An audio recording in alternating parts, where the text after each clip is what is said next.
Hello, welcome to my final project proposal. So getting started, the piece I'm going to be performing is Tales from the Snow Mountain by Yu-Peng Chang.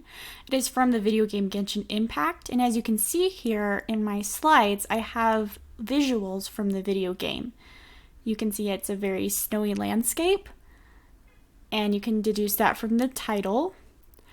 The performers will be me on viola and piano, my good friend Maddie Cowling, who will be playing violin, and my friend Christian Martinez, who will be playing cello.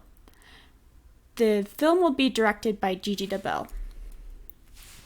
Recording dates will start tomorrow, November 3rd, 4th, and 5th.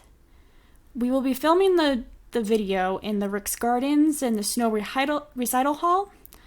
Filming in the gardens is somewhat more weather dependent because I would prefer to have snow on the ground when we perform for the visual aesthetics.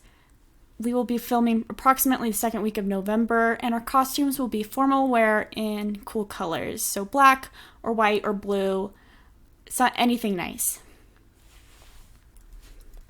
We'll also be editing in the second and third week of November. The director of the video portion will be Gigi DeBell. I am producing the video, and I will also be editing the audio and video portions.